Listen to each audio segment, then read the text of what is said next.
দুজন মানুষের সম্পর্কে একটা পার্সন যখন ভেঙে পড়ে, কারণ সে যাকে ভালোবাসে সে চলে যাচ্ছে, তো ওই মুহূর্তে সে মনে করে আমার যে কষ্ট হচ্ছে, আমার যে মন খারাপ হচ্ছে, আমি যে ভেঙে পড়তেছি, আমার শারীরিক অবস্থা মানসিক অবস্থা এত খারাপ পর্যায়ে যাচ্ছে, হয়তো আমি যাকে ভালোবাসি সে যদি জানতে পারে কোনোভাবে, তাহলে সে আমাকে একদম ঠিক করে ফেলবে, সে আমার সব কষ্ট দূর করে ফেলবে, আমাকে নতুন করে আবার আগলে রাখবে।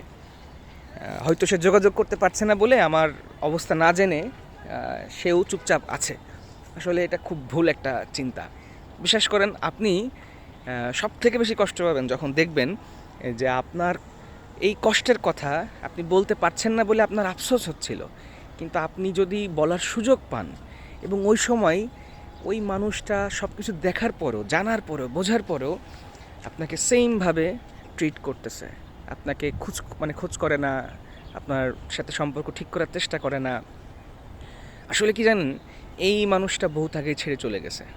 তা আপনি কষ্টের কথা বলতে পারছেন না বলে আক্ষেপ করে কোনো লাভ নাই, বরং আপনার মনে যে একটা আশা ছিল এটাতে আরও বেশি একটা আঘাত লাগবে। মনে হবে যে মানুষ এত নিষ্ঠুর, যেহেতু আপনি একসময় তাকে ভালোবেসেছিলেন, তারপরে তার বিষয়ে ভালো স্মৃতি ধরেই তাকে বিদায় দিয়ে দেন।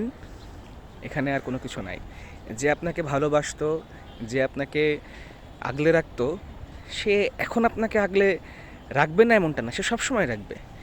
সে চলে গেছে মানেই সে আপনাকে আর আগলে রাখবে না, এটা আপনাকে বিশ্বাস করতেই হবে।